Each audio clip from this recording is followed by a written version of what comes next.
반갑습니다. 저는 마이크로소프트에서 일하고 있는 김재호입니다. 이번 키노트 세션은 클라우드 컴퓨팅에 대해서 한 얘기인데요. 실제 이제 사용자 입장에서 또 쓰는 사람 입장에서 쉽게 이해를 할 수 있는 쓰임새를 이해할 수 있는 6가지의 시나리오를 가지고 클라우드 컴퓨팅이 가지고 있는 여러 가지 어떤 포텐셜이나 잠재성이나 여러 가지 기술적인 가치들을 폭넓게 살펴보는 세션입니다. 이 내용을 잘 봐주시고 또 도움이 되셨으면 고맙겠습니다. 감사합니다. 오늘 여러분하고 같이 논의를 할 제목이 클라우드를 말한다인데요. 자, 일단은 클라우드 컴퓨팅에 대한 사실 여러 가지 공통적인 메시지가 굉장히 부족하잖아요. 클라우드 컴퓨팅에 대한 기본적인 산업적인 해석을 먼저 어느 정도 공감을 구해야 될 것 같아요. 그러니까 클라우드 컴퓨팅에 대한 얘기는 사실 누군가가 낱말을 만들어내긴 했지만 여러 가지 산업적인 용어들이 섞인 거잖아요. 그래서 클라우드 컴퓨팅에 대한 여러 가지 기술적인 해석은 둘째로 또 디테일해서 얘기하겠습니다만, 첫 번째로 짚고 넘어가야 될 것은 클라우드 컴퓨팅은 분명히 나중에 시나리오 나오지만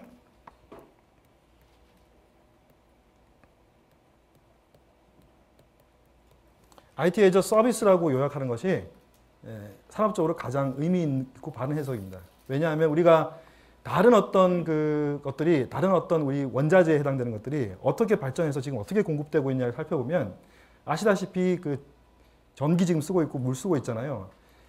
50년 전만 하더라도 각각 큰 기업들 또는 집에서도 전기를 쓰고 싶을 때 간이 발전기를 만들던가 발전소를 만든 다음에 썼어요. 지금은 아무리 큰 회사도 위급한 상황에 쓸 수 있는 그런 발전소 내부에 있는 조그만 발전소를 들고는 있긴 하지만 전체적인 전기를 들릴 때 그 누구도 발전소부터 먼저 지은 다음에 쓰지 않습니다. 마찬가지로 컴퓨터 쪽 산업도, 정보통신 산업도 마찬가지로 지금 현재 쓰고 있는 여러 가지 IT 자산들을 마치 그냥 플러그만 꼽으면 되듯이 그런 식으로 곧바로 공급할 수 있는, 서비스 형태로 공급할 수 있는 그런 식의 산업적인 전기를 맡고 있는 거예요. 그래서 지금 거기에는 네트워크, 저장 장소, 컴퓨터, 컴퓨팅 파워, 그 다음에 애플리케이션, 플랫폼 총망라하기 때문에 그것들을 뭘 가지고 장사를 하냐에 따라 가지고 이아스니, 인프라스트럭처 애저 서비스니, 플랫폼이니, 파스니 이런 얘기를 합니다. 이것들에 대해서 우리가 많은 혼란을 일으키는 중에 한 낱말이 서비스예요. 서비스. 이 서비스를 뭐라고 알고 계세요? 이 분야만큼 이 서비스라는 낱말이 남용되는 분야가 없어요. 서비스 오리엔티드 아키텍처라는 아주 아키텍트 텀도 있고요.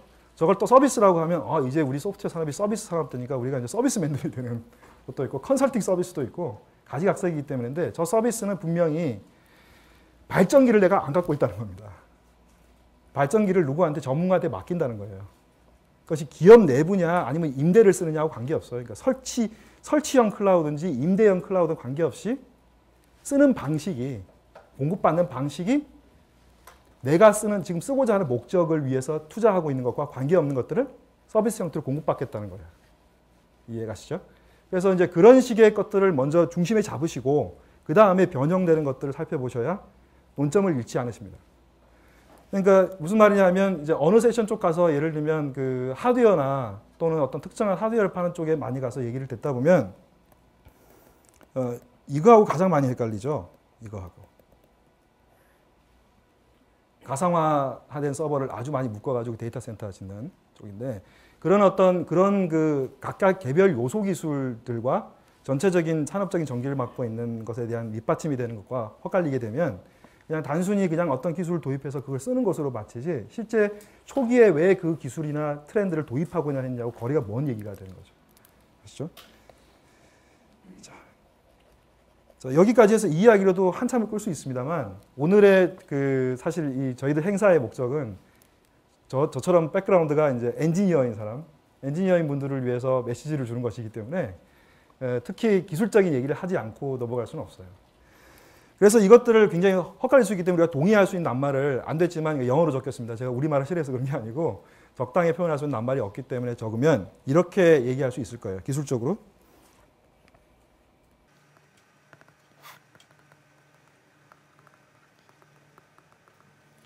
굉장히 짧죠? 클라우드 컴퓨팅, 어떤 클라우드 컴퓨팅도 저 용어를 벗어나지는 못합니다. 다이나믹 셋업 커넥티드 컴퓨터입니다. 이게 무슨 말이죠? 자, 컴퓨터는 여기서 컴퓨터라는 말에 대해서 오해를 하면 안 됩니다. 이거는 PC일 수도 있고 서버일 수도 있고 메인프레임일 수도 있고 센서일 수도 있고요. 폰일 수도 있고 쭉쭉쭉 뭐겠습니까? 계산하고 저장할 수 있는 조금의 능력을 들고 있는 건 답니다. 그 다음에 커넥티드. 이 커넥티드란 말 때문에 사실은 예전에 이것을 연구했던 사람들 굉장히 고생했는데 요새 연구를 다시 한다면 쉬울 거예요. 왜냐하면 지금은 커넥션 하는 방법이 딱 한 가지밖에 없어요. 뭐죠? 하나가 통일을 했습니다. TCP/IP를 기반으로 한 인터넷입니다. 그래서 이거는 기본적으로 그냥 인터넷과 동의어로 생각하시면 돼요. 그러니까 연결하는데 표준성 따지고 할 이유도 없는 거죠. 어쨌든 인터넷 기반의 표준적인 프로토콜로 연결할 거니까요. 그 다음에 다이나믹. 사실 전산학을 기본으로 하거나 컴퓨터 사이언스를 기본으로 하는 데는 아주 명쾌한 단어죠. 사실 이거는 at runtime의 약자입니다. at runtime. 실행 시간에라는 뜻이죠. 근데 이걸 우리 산업적인 용어로 이제 비즈니스 용어로 바꾸면 on demand죠. on demand.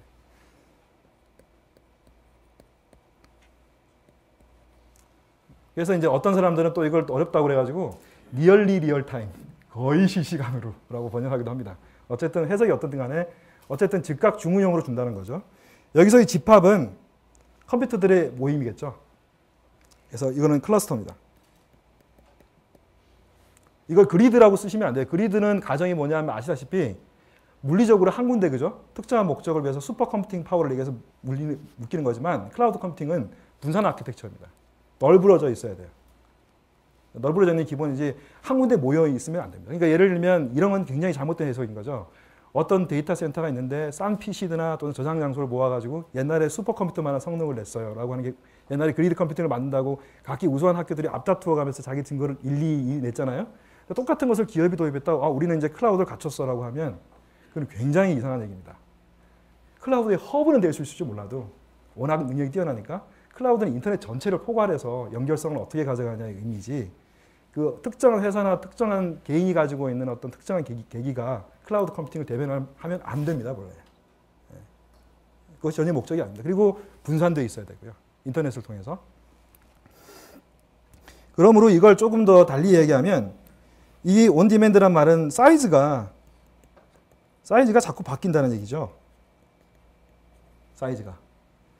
그리고 사이즈가 바뀌는 클러스터라는 얘기입니다. 아메바처럼. 연결된 컴퓨터들이 왔다 갔다. 이게 클라우드 컴퓨팅의 기술적인 의미에 답니다. 나중에 이것에 불만이 계신 분은 세션이 끝난 다음에 나는 그렇게 생각하지 않고 전혀 다른 기술적 정의가 있어서 들이대신다면 굉장히 고맙겠습니다. 근데 수많은 문헌과 논문을 뒤져봐도 별다른 차이가 없어요. 이걸 이제 그 가트너나 포레스트의 얘기를 들면 Elastic Scalable 이라고 얘기하는 거죠. Elastic Scalable. Elasticity가 뭐죠? 고무줄 같은 거죠. 그래서 치면 바로 답이 와야 됩니다. 이건 시간에 관한 얘기입니다. 스케일러빌리티는 뭐죠?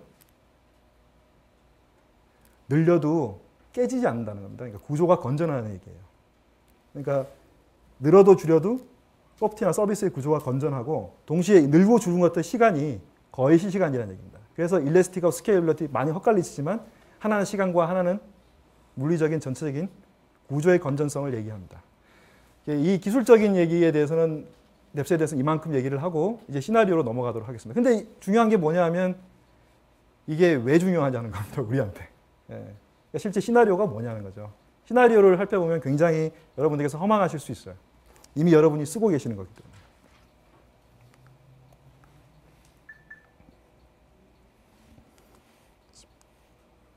자, 첫 번째로 하시는 건 너무 잘 아시는 3스크린, N스크린 서비스입니다. 3스크린이라고 하면 다들 아시죠? 뭐가 3스크린? 3스크린이 한동안은 막 스크린이 여러 개였어요. 어떤 사람의 3스크린은 브라우저, PC 이랬다가 요새는 이제 확실히 정해졌죠. 합의를 봤어요. TV가 중심에 놓이고 옆에 전화기 있고 요새 전화기가 그리기가 너무 힘들어요. 왜냐하면 전화기가 특징이 없어졌어요. 예전에 전화기가 뭐 안테나도 달려있고 그래가지고 표시를 딱 하면 되는데 전화기가 그냥 네모잖아요. 요새는. 그래가지고 이렇게만 하겠습니다. 그다음에 PC는 요새 데스크탑을 좋아하시는 분 쓰시겠지만 그래도 이렇게 하면 좀 표시가 나니까 이렇게 하겠습니다.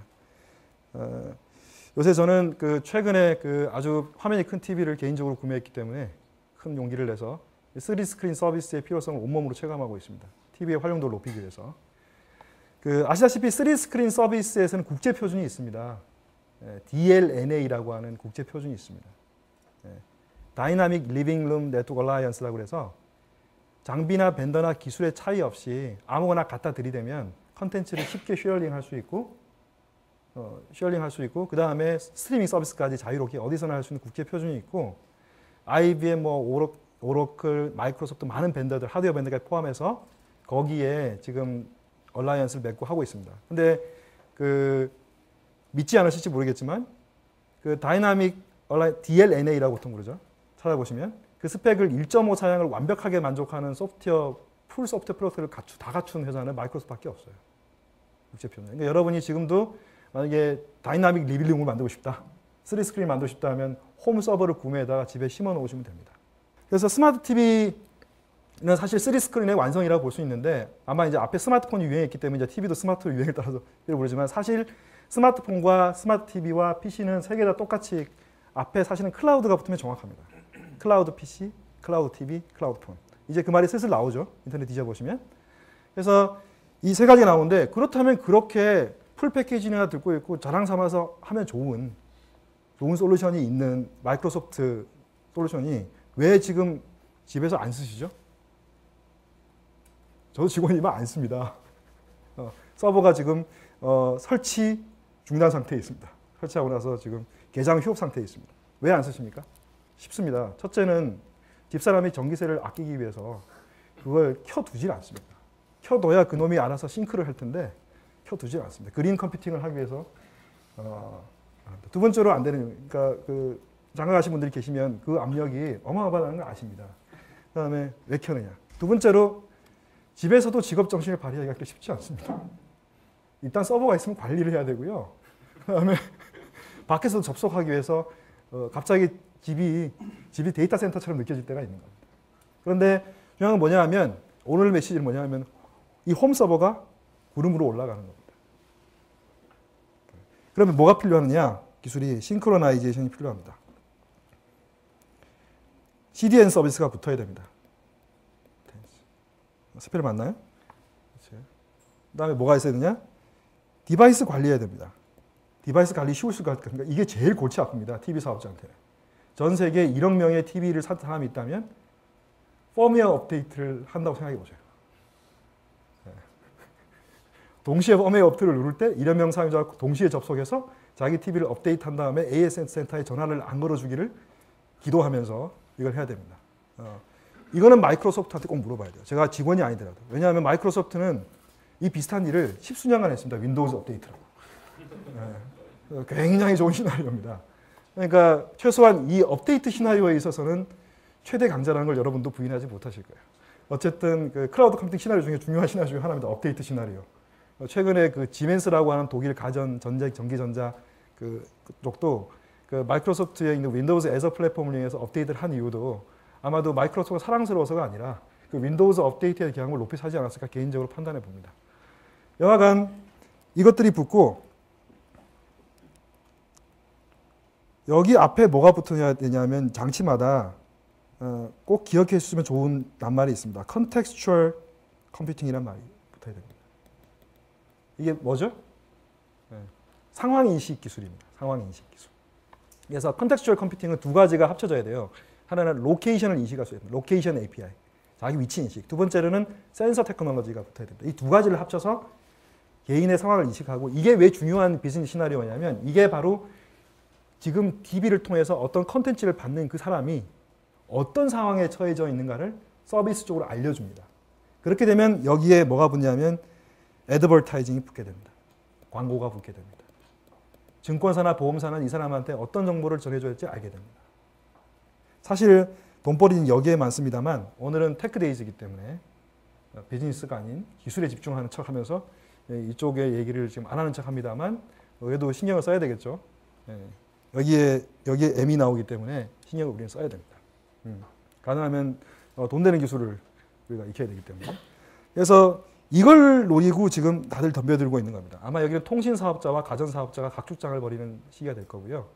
그래서 어느 날 우리 어머니 한참 나이가 드신 연배가 드셔서 그 디지털 카메라로 찍은 수천 장의 사진을 보여주고 싶어서 제 PC방으로 가시죠.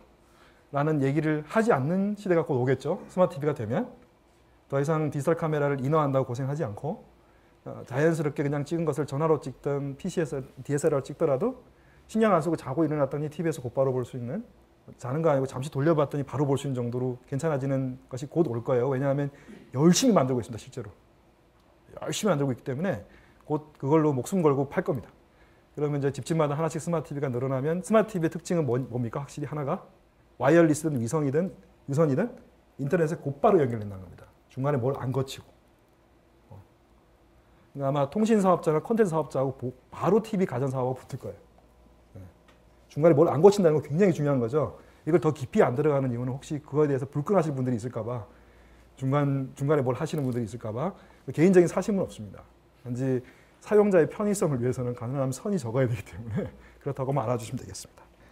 자, 그 다음에 스마트 오피스. 이건 간략하게 넘어가도록 하죠. 스마트 오피스는 뭐 설명을 하지 않겠습니다. 왜냐하면 업무를 밖에서도 하겠다는 것이 그렇게 기쁜 일은 아니기 때문에 정부는 막 추진하고 있습니다만, 근데 다행히 그 장벽을 막아주고 있는 것이 보안에 대한 확신이 없기 때문에 지금 막아주고 있는 것 같은데, 그 보안도 마련되겠죠, 그죠? 네? 그럼 큰일인데. 그래서 하여튼 지금 대부분 그 CIO들이나 CTO들은 지금 CEO들은 지금 여기에 지금 필 받았습니다, 그죠? 그래서 막 도입해서 일을 하나 더 시켜보려고.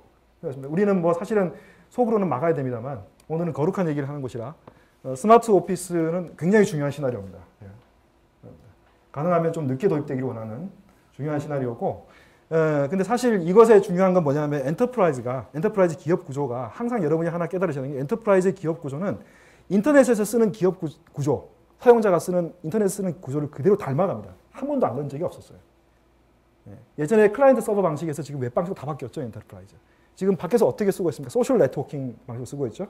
엔터프라이즈 도입합니다. 그래서 혹자는 지금 요새 또 누가 말 만들기 좋아하는 사람들이 뭐라고 하냐면 엔터프라이즈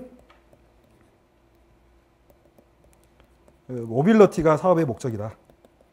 아주 이거 들으면 언뜻 보면 업무가 늘어나지 않는 것 같지만 우리 속으면 안 됩니다. 그다음에 실제 기술적인 띠은 엔터프라이즈 소셜 컴퓨팅입니다. 이러면 이게 실제 도입되냐고 하지만 어디 업체라고 말할 수 있지만 상당히 많은 업체들이 자기도 이게 이건지를 모르고 지금 하고 있습니다.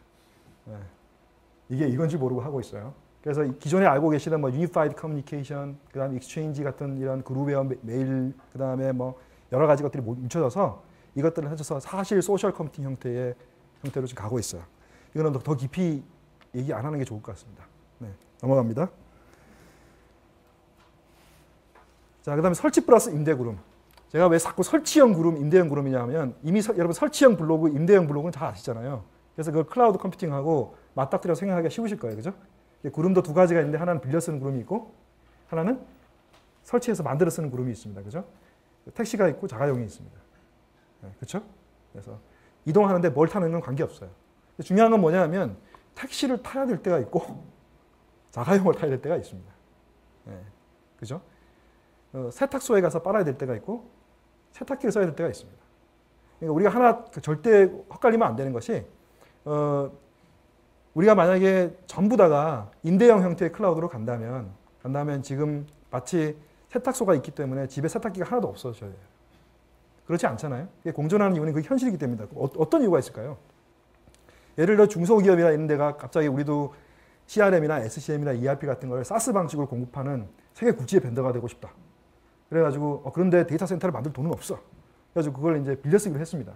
빌려 써서 랄랄랄라 이래가지고 그걸 포팅을 했더니 와, 한 방에 포팅되네. 우리 표준 기술만 써서 잘 만들어 놨겠네. 그럴 리가 있겠습니까만. 만들어서 굉장히 잘해서 이제 우리 50개 이상이 되는 우리 엔터프라이즈 ERP 고객을 전부 다 사스로 만들어서 이제는 우리의 수익 곡선이 안정 곡선이 그릴 거야. 더 이상 이런 괴로움은 없어. 끝. 이제 우리 이제 놀러 가고 하와이도 가고 이렇게 하자. 이렇게 하는 순간 큰 문제점을 겪게 됩니다.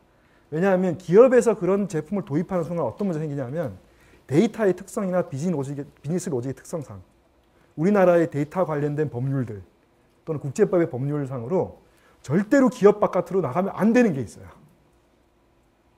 이해가십니까? 안 되겠습니다. 자, 그러면 어떤 문제가 생깁니까? 갑자기 없던 복병이 하나 생깁니다. 자가발전소가 하나 생기고요.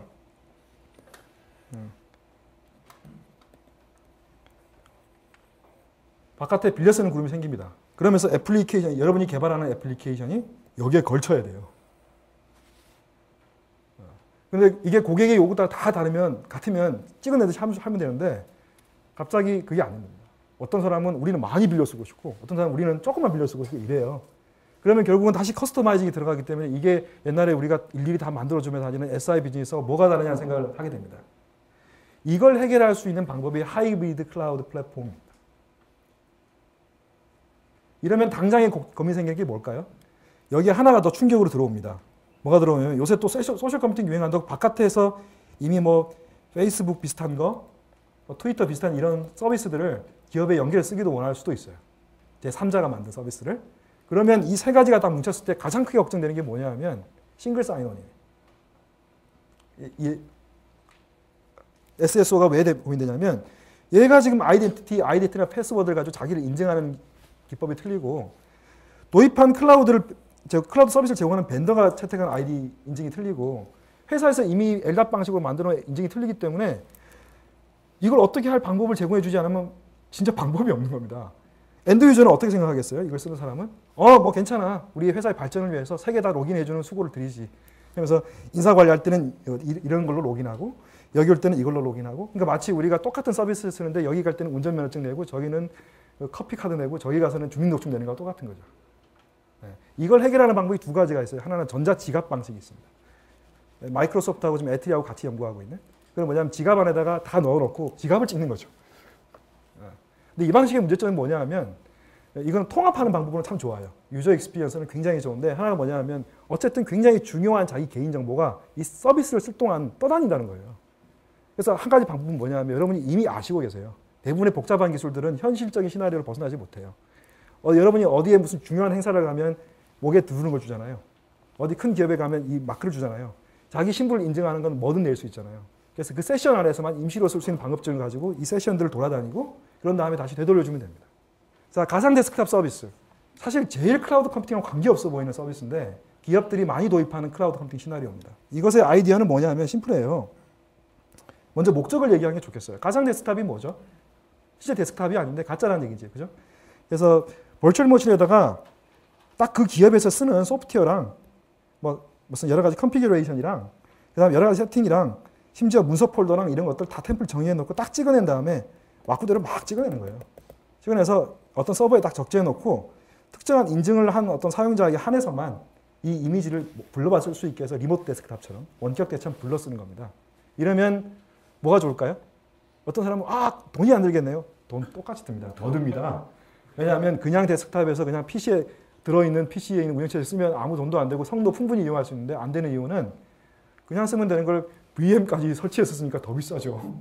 두 번째로 그러면 뭐가 좋을까요? 또 성능이 좋을까요? 그럴 리가 있습니까? 그냥 PC에 그냥 쓰는 게 훨씬 더 성능이 좋죠. 네? 근데 왜 할까요? 불법 소프트웨어 맞고. 첫째. 두 번째로는 이상한 소프트웨어 깔지 말게 하고 뭐 바이러스를 즐기는 사람들 이런 사람들 있잖아요. 기업 내부에서 뭐 기업 내부에서 퍼뜨리는 걸 좋아하는 사람. 뭐 부장님이 퍼뜨렸어요. 메신저 하나 쓰고 뭐 이런 거. 그 다음에 세 번째로는 뭐가 있을까요? 뭐 이상한 거 다운로드 받으면서 묻어오는 거 막는 거. 그다음 네 번째로는 기업 내부에 있는 소스 코드나 문서 자산 같은 것들을 어쨌든 물리적으로 서버상에 있기 때문에 관리하려는 거예요. 그러면서 최근에는 이걸 가지고 아까 스마트 오피스를 실현하기도 합니다. 전화기나 이런 걸 가지고 리모트로 원격 데스크탑 형태로 하는 거죠. 물론 저는 약간 이해는 안 가긴 합니다. PC에서는 괜찮아요. 별 차이가 없어요. 성도 굉장히 좋아서 어느 정도냐면 소녀시대 동영상을 여기다 심어놓고 H.264로 즐길 수 있는 수준까지 됩니다. 그렇기 때문에 물론 뭐 400명이 동시에 즐긴다는 보장할 방법은 없는데 하여간에 그럴 일은 없고 어쨌든 뭐 굉장히 좋은 시나리오인데 전화기에서 그걸 한다는 거는 조금 걱정이 되긴 합니다. 근데 뭐 그건 제가 알 바는 아닌 것 같고 여하간 그런 버추얼 데스크탑 인프라스트럭처는 굉장히 중요한 시나리오고 요새 도입 사례가 많이 늘고 있는데 클라우드 컴퓨팅 사례의 하나입니다.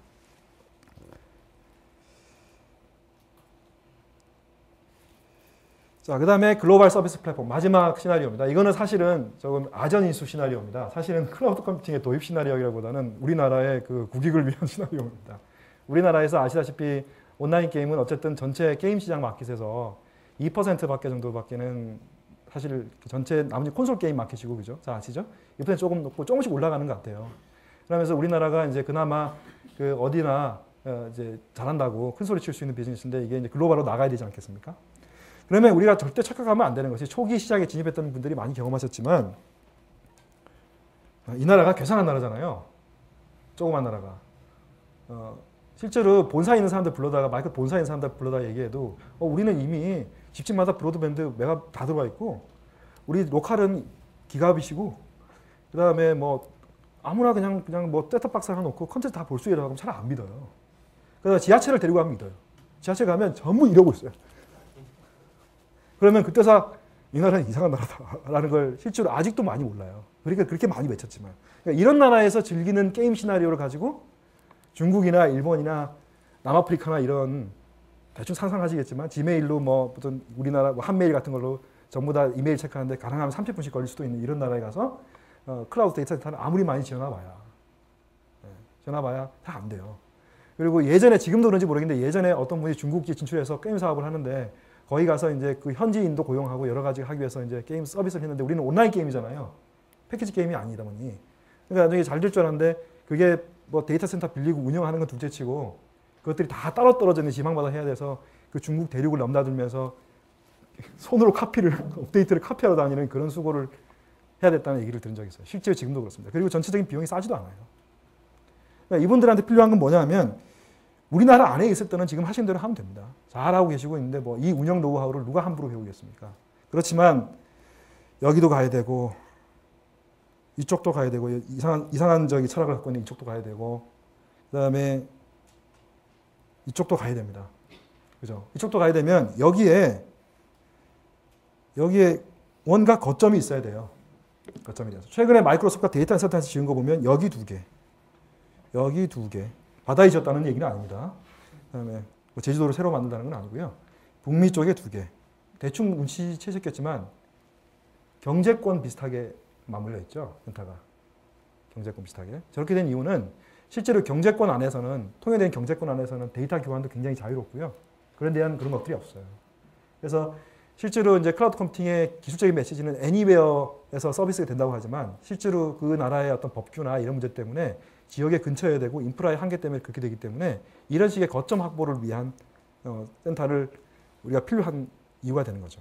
그래서 게임 쪽의 시나리오를 공급하는 쪽 분들은 마치 부동산 장사처럼 땅 모으고 우리도 데이터 센터 짓고 그리고 먼 후에 우리 게임 서비스를 진출하자 이렇게 할 게 아니라 그냥 현재는 수많은 클라우드 컴퓨터 벤더들이 서비스 벤더들이 경쟁하면서 앞다투어하면서 서비스를 하고 있기 때문에 그런 적절한 인프라를 이용해서 빨리 게임 서비스나 개발이나 그런 전체적인 어떤 보안이나 이런 기술적인 이슈에 집중해서 그쪽으로 진출하는 기회를 놓치지 않는 것이 훨씬 더 중요합니다. 그런 의미에서의 비즈니스 시나리오입니다. 사실 텍데이즈의 그 어떤 아이덴티티에 좀 안 맞는 건데 얄팍한 애국심의 발로에서 이제 얘기를 해봤습니다. 자 그러면 그 사실은 시나리오라기보다는 앞에 이미 낱말을 말씀드렸잖아요. 이 앞서 말했던 5개의 시나리오를 관통하는 게 있습니다. 앞서 이제 제가 IT as a Service라는 얘기를 했잖아요. 이제 소프트웨어 산업에서 자산 산업이 소프트웨어 자원 산업이 소비재화되는 산업에 지금 서비스 형태로 가고 있다는 말씀을 드렸는데 실제로 이 5개의 시나리오가 클라우드 컴퓨팅에 있는 IT as a Service와 무슨 관계가 있는지를 연결이 되세요? 이 5개의 시나리오는 공통적으로 그 밑에 인프라에 기술적으로 아까 비즈니스 메시지 말씀드렸으니까 기술적으로 풀지 못하는 고통을 겪고 있는 4가지 문제가 대충 극단적인 문제를 겪고 있습니다. 다 서버에 집중되잖아요. 그리고 컨슈머 쪽에 관계된 낱말을 가지고 있는 쪽은 그죠? 엔드 유저하고 바로 연결되죠. 그러다 보니까 예측 불가능해요. 서버 부하를. 그러니까 어떤 패턴이 있을 수 있냐면 대충 4가지 패턴이에요. 하나는 뭐냐 하면 확 쓰다가 한동안 안 쓰다가 확 쓰다가. 이게 온 앤 오프 시나리오입니다. 두 번째는 뭐냐 하면 설마 오겠어? 갑자기 증폭하는 거. 세 번째는 안 쓴다고. 네 번째는 뭐냐 하면 예측은 할 수 있는데 물결을 치는 겁니다. 이 4가지 패턴을 클라우드 컴퓨팅 테크놀로지, 현재 지금 현존하는 클라우드 컴퓨팅 테크놀로지가 아니면 해결을 할 수가 없어요. 효과적으로. 거기다가 뭐까지 해야 되냐면 옆에 계량기를 붙여야 되는 거죠. 그러니까 서버 몇 대 구매.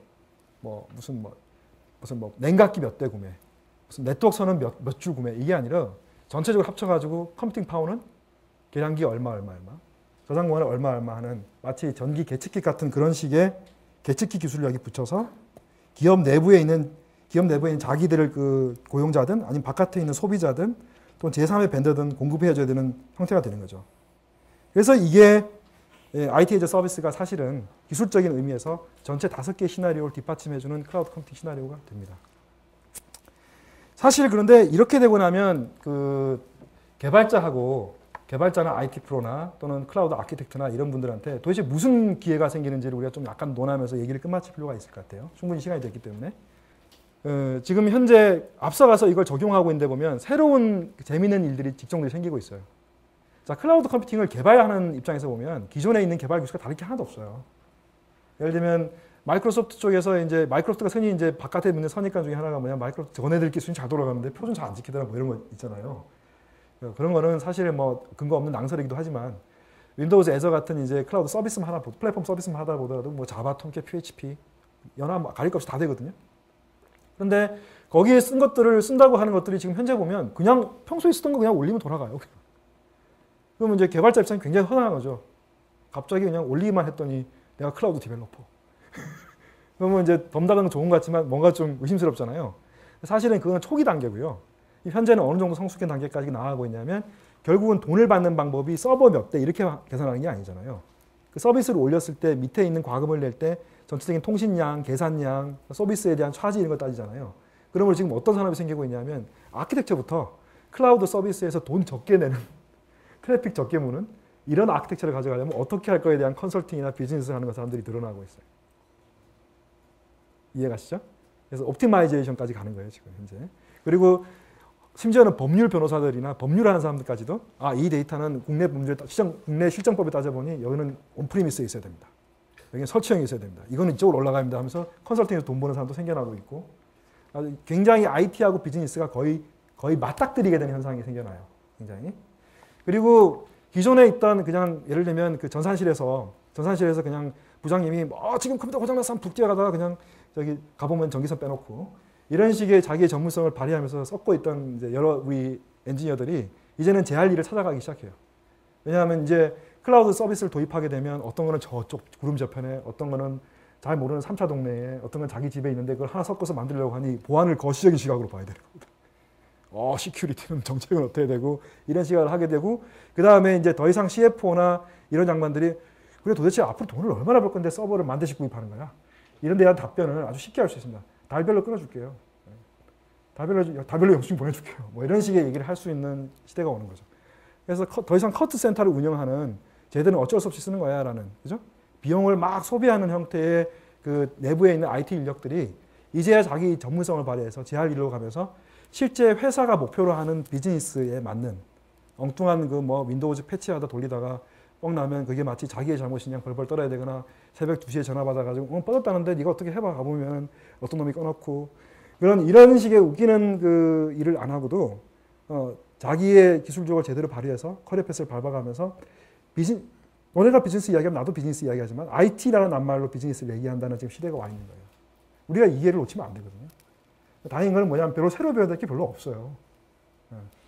이제 과금하는 방법이나 이런 것도 배우고 좀 더 거시적인 생각으로 큰 안목으로 예전에는 뭐 예를 들면 뭐 고치겠습니다가 아니고 뭐 보안 전략을 수립하겠습니다. 뭐 이런 식의 각 잡은 얘기를 좀 할 수 있는 이런 시대가 왔기 때문에 이것들을 하나씩 차근차근 준비를 하셔야 되고 지금 준비하셔도 결코 빠르지 않습니다. 전체적으로. 왜냐하면 시장 상황을 볼 때 최근에 나온 IDC 상황을 보면 사스, 파스, 이아스에 대한 어떤 데이터 있잖아요. 시장 전체적인 조사를 거의 만슬리로 저는 업데이트를 받아요. 그럼 하나 확실한 추세가 뭐냐 하면 그 면적 있잖아요. 얼마 벌겠다는 면적을 저는 믿어본 적은 없어요. 그 예측에 맞닥뜨려서 시장에 정말로 돈 벌이 되는 경우는 없지만 하나 확실한 거는 줄지 않는다는 겁니다. 그 예측 보고가. 그래서 여러분들이 설치형 클라우드를 사랑하시든 나는 무조건 집에 있어야 돼. 설치형 클라우드 사랑하시든 아니면 나는 빌려 쓰는 게 좋아 라고 하시든 어떤 클라우드는 기술은 다를 바가 없으니까 그 기술 중에 클라우드의 전문성을 들이댈 수 있는 어떤 뭔가는 그런 것들을 하나씩 잡으셔서 그 여러분들의 전문성을 더 향상시키시고 실제로 그 비즈니스에 얼라인된 사람들과 맞닥뜨렸을 때 그들의 용어로 이야기하면서도 전문성을 떨어뜨리지 않는 방식으로 얘기해 주실 수 있는 경쟁력을 갖출 수 있도록 부탁드리는 바이고요. 테크데이즈의 오늘 키노트로 제가 얘기를 했지만 나머지 이런 폭넓은 얘기 말고 상세한 여러 가지 기술 얘기들은 우리 또 같이 있으면 더 뛰어나신 분들이 충분히 또 많이 공급을 해드리실 거예요. 그래서 그런 것들을 많이 보셔서 미리 갖추시고 최소한 내년도 초에는 여기 계신 분 중에 어떤 서버를 하나 다운로드 받아 설치하실 수 있는 분이면 제 생각에 누구나 집에 앉아서 가상머신에서 서버를 한 4대 키워놓고 집에 앉아가지고 요리 라면 끓이듯이 클라우드를 만드실 수 있을 거예요. 끝까지 들어줘서 너무 고맙습니다.